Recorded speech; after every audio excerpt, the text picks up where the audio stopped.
Si te recuerdan el tiazol que acabamos de ver, tiazol, que ¿cuál lleva? El azufre, por eso lo tenemos ahí.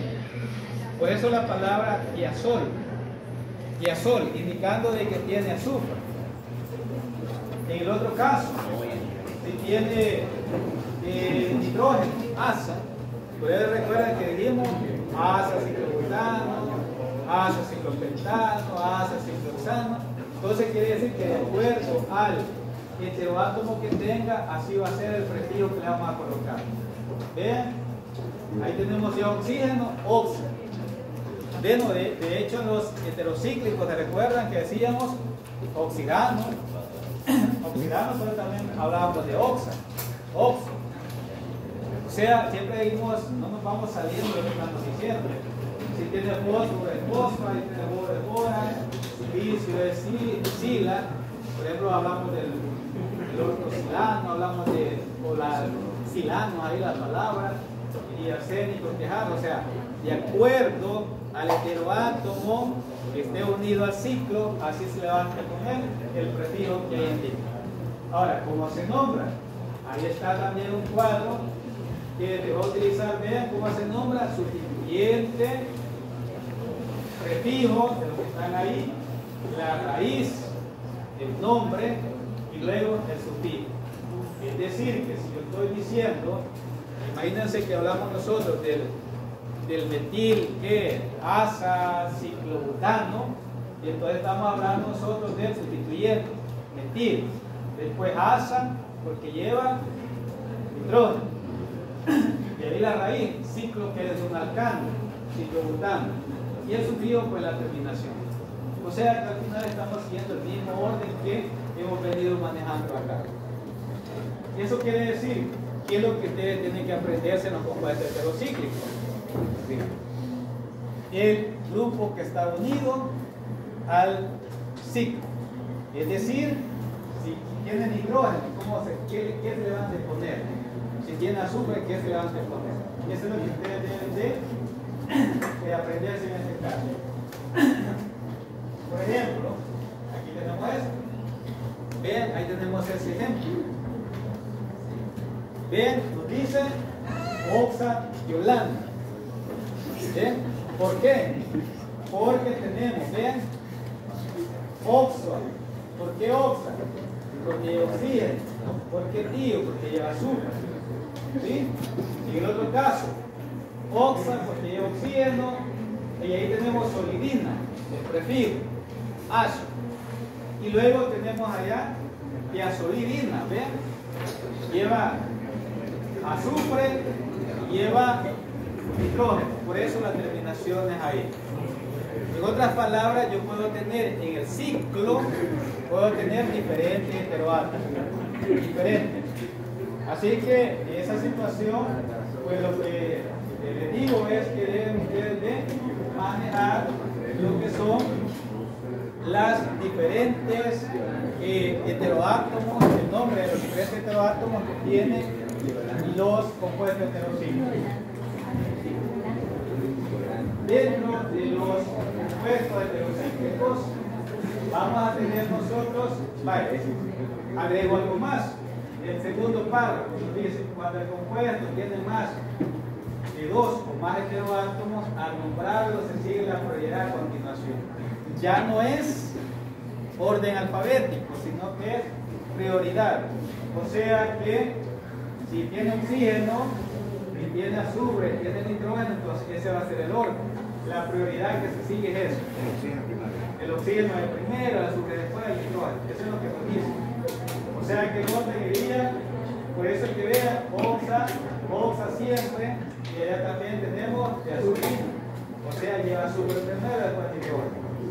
O sea, ese orden debe de manejarse. A la hora de dar el nombre de esos heterocíclicos, usted debe de saber esa prioridad: oxígeno, azufre y nitrógeno. Ya no es orden alfabético, sino es prioridad de los heteroátomos. ¿Cuándo se aplica? Cuando tenga más de 2. Cuando tenga más de 2. Entonces, eso pues no les vaya a olvidar, que deben de tomarlo en cuenta a la hora de nombrar. Y entonces, dentro de los compuestos heterocíclicos, vamos a considerar nosotros también lo que son las vitaminas. Dentro de las vitaminas vamos a ver nosotros por qué son heterocíclicos. Porque, veamos, he mostrado, en la estructura les estoy mostrando a ustedes por qué están dentro de los heterocíclicos. Porque ven, este es heterocíclico y este es otro heterocíclico. Y ahí tenemos la vitamina B1, o llamada también tiamina. Entonces, más que todo, la estoy presentando así, las estructuras, para que ustedes vean por qué están clasificadas como compuestos heterocíclicos. Y por eso ahí están marcadas para indicar el por qué tienen están clasificadas como heterocíclicos. Y ahí tenemos la vitamina B1, también llamada tiamina, y pues ya vemos nosotros ahí las funciones que tiene. Ahí vemos nosotros para qué sirve, la función que tiene, y sobre todo vemos la estructura, que es lo que a mí me interesa que ustedes conozcan, al menos la estructura de ese tipo de compuestos heterocíclicos. Ahí tenemos la vitamina B1, tenemos ahí la vitamina B1, también vamos a ver las otras vitaminas. Tenemos la vitamina B2, de la riboflavina. Siempre vamos marcando ahí los compuestos heterocíclicos. Vean, la riboflavina, que es la vitamina B2. Si ustedes se fijan, son estructuras cíclicas, y el anterior, la vitamina B1, tenía tres anillos, dos anillos, un cíclico ahí, pero lo importante es que vean que es heterocíclico. Vemos aquí la vitamina B2 también, tiene un anillo de 3 fusionados, nos menciona ahí, y tenemos la vitamina B2, o también llamada riboflavina. Si ustedes se fijan, siempre les estoy marcando ahí lo que es el heterociclo para que ustedes vean por qué esa clasificación. También tenemos la vitamina B3. Ahí tenemos es un heterociclo. Vean, la vitamina B3 es una estructura más sencilla ahí. Vitamina B3, ahí tiene la piridina, pero vean en este caso la piridina, pero está unido ahí con grupo carboxilo, de un ácido carboxílico. Entonces quiere decir que en ese caso la vitamina B3 es un anillo de 6 átomos de carbono, un compuesto heterocíclico unido a un grupo carboxilo. Por eso tenemos ahí la estructura de la piridina. Y luego tenemos el grupo funcional, el grupo carboxilo unido a esa estructura heterocíclica. Esa es la vitamina B3. En el caso de la vitamina B2, ya es más grande. Y ahí tenemos la vitamina B12, o también llamada cianocobalamina, o cobalamina, porque la otra es otra forma. Aquí quiero que veamos la estructura. Aquí quiero que veamos la estructura. Qué bonito.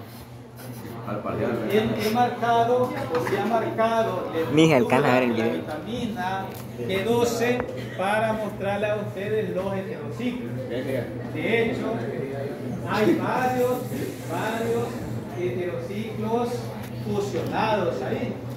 Por ejemplo, ahí está la estructura.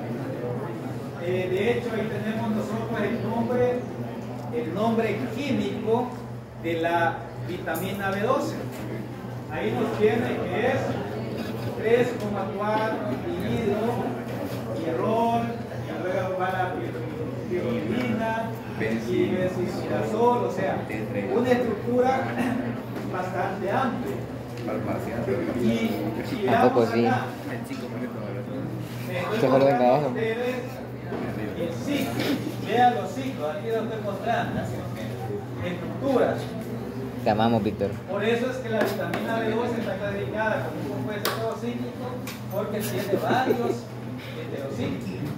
Ahora, ¿por qué les di a ustedes que se llamaba también cianocobalamina? Porque aquí tenemos el grupo ciano. Dale, Aquí está el grupo ciano, vean, aquí dice ciano, CN.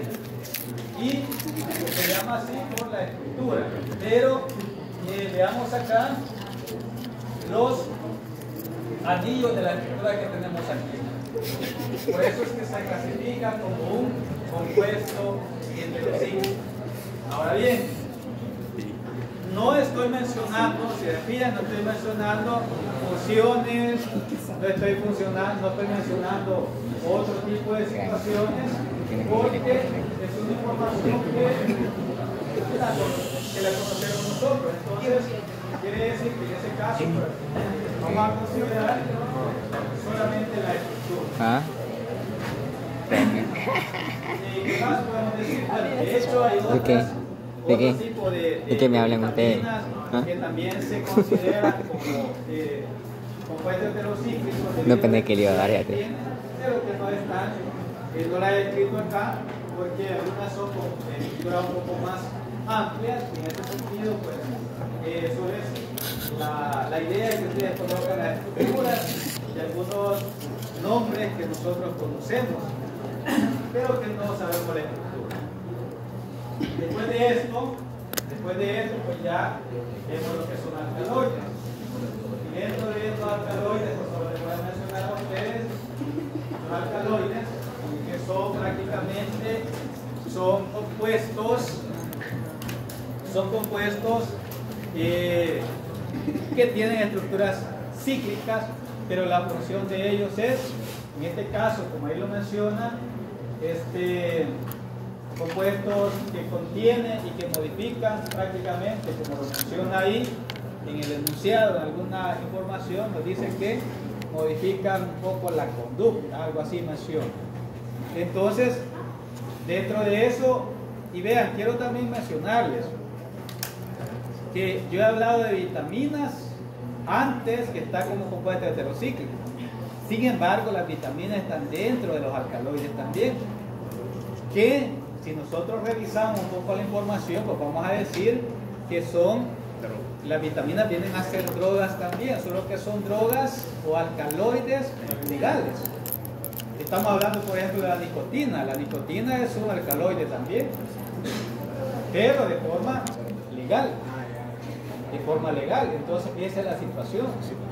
Por eso es que lo que se hace, o la información que hacemos, es separar ciertos compuestos de los alcaloides. Porque ya cuando hablamos de alcaloides, ya nos estamos refiriendo a otro tipo de compuestos. O sea, si yo le menciono la cafeína, también la cafeína no la queremos colocar dentro de los alcaloides, pero ese es un alcaloide también. Entonces, o sea, de esa forma, por eso es que nosotros la tomamos, digamos, la utilizamos de una forma diferente para eso, para poder entonces diferenciar y decir que están de forma legal. Entonces, dentro de esto tenemos la nicotina. Ahí tenemos la nicotina. Ahí está la estructura de la nicotina. Y si se fijan, es una estructura sencilla, es una estructura que es heterocíclica, que yo la podría colocar dentro de los compuestos heterocíclicos. Pero no la coloco de esa forma por lo mismo que les dije, es decir, la clasificamos como alcaloide. Entonces, ¿qué nos dice ahí? Tenemos nosotros que la nicotina es una de las estructuras más sencillas, como dice ahí, y que nos menciona ahí de un alcaloide, de una historia ahí de cómo se puedo pasar la diapo, ¿no? Sintetizando ese alcaloide, y que en un momento, dice ahí la historia, se utilizó en este caso, lo menciona ahí, en el caso de haber sido aislado un alcaloide en estado puro, ahí no menciona de dónde se pudo obtener la nicotina. Entonces, en otras palabras, más que todo la parte de alcaloide, yo les menciono que los alcaloides lo que hacen, si se fijan, son compuestos heterocíclicos. Entonces, ¿qué hacen entonces los alcaloides en nuestro cuerpo? Pues lo que hacen es, y como nosotros vemos, que son compuestos heterocíclicos, y casi todos los heteroátomos tienen pares de electrones libres. En este caso, vemos que el nitrógeno puede tener el azufre, puede tener el fósforo, entonces casi siempre van a tener un par de electrones libres. El fósforo me parece que está en el 5, entonces va a tener pares de electrones libres. Entonces, si tienen pares de electrones libres, estos fácilmente se van a unir a otras moléculas. Y esa es la situación en el caso de la nicotina. O sea que, en otras palabras, el que cause adicción, por ejemplo, el cigarro que contiene nicotina, no se debe a los componentes, a los otros componentes, sino que se debe a la nicotina, porque entonces este nitrógeno que tenemos aquí, en la estructura de la nicotina, como tiene pares de electrones libres, entonces este fácilmente lo que hace es unirse o pegarse a las células del organismo. Y entonces viene a ser parte, formar parte de la función. Y al final, eso crea entonces la adicción. De hecho, lo mismo sucede con la parte de los antibióticos, que son estructuras grandes, y lo mismo sucede con cómo es que actúan en el caso de los antibióticos. Y yo les comento, por ejemplo, con los estudiantes de la otra universidad, me recuerdo que hicimos un trabajo de investigación y estuvimos trabajando en ese aspecto sobre el tema que les propusimos era resistencia bacteriana, se llamaba el tema que les expusimos. Y le digo les expusimos porque trabajamos los dos, trabajé en la parte química, trabajé yo, y en la parte biológica trabajó la licenciada que estaba en biología. Entonces, ¿qué es lo que logramos nosotros establecer? Pues lo que logramos establecer es primero cómo es que actúan los antibióticos en el cuerpo. Pero para saber cómo es que actúan, tenían que saber la estructura. Y después la parte biológica. Entonces nosotros nos dividimos. O sea, yo le explicaba, lo asesoraba en la parte química, en la parte estructural, y la licenciada que estaba de biología lo asesoraba en la parte biológica. Y comentarles también de que todo presentar un proyecto, y de todos los proyectos presentados, pues el proyecto que llamó más la atención. De hecho, en un canal de televisión fue presentado, fueron los estudiantes a presentarlo, también fueron allá a San Salvador a presentar un proyecto. O sea, fue bien planificado y bien elaborado, y ahí logramos nosotros establecer pues, cómo es que se da o cómo es que actúan los antibióticos frente a las bacterias. Pero para eso tiene que conocer la estructura y también la parte química y también la célula, en la parte biológica, para ver cómo es que se da eso y cómo es que atacan ahí. Entonces les comento todo esto porque para saber cómo es que se da este tipo de eventos, nosotros debemos de conocer la estructura. Entonces lo mismo sucede con todos los alcaloides que consumen. ¿Sí? O sea, tenemos que saber todos los alcaloides que consumen y la estructura y por qué es que crean adicción. Tiene que ver en base a su estructura. Entonces, ahí tenemos otros alcaloides. Vean, tenemos la morfina, tenemos la codeína, tenemos la heroína, que son ejemplos de alcaloides. Y veamos esto último. Ahí tenemos los otros alcaloides que les estoy presentando ahí.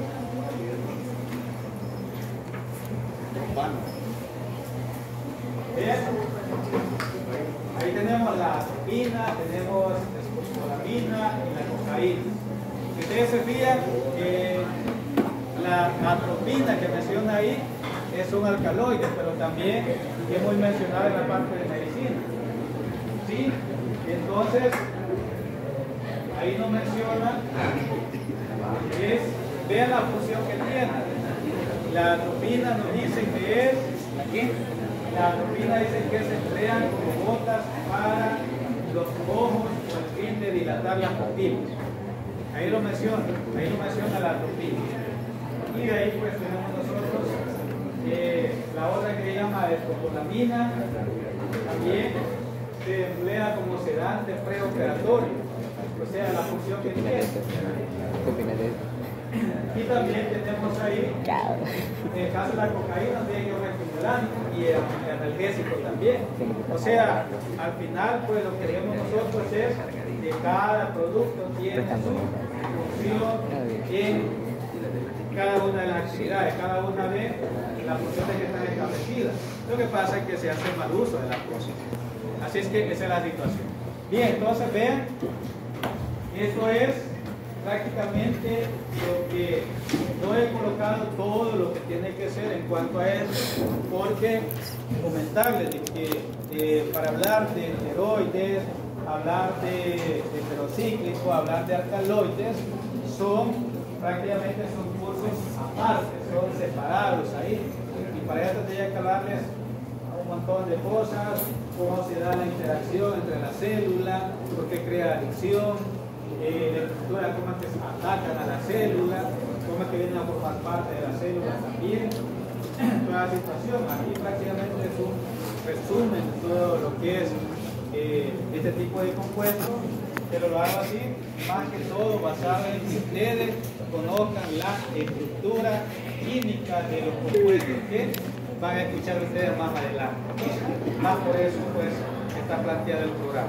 Bien, entonces finalizamos acá y nos veremos en la otra clase. Ey, una despedida pues para el video.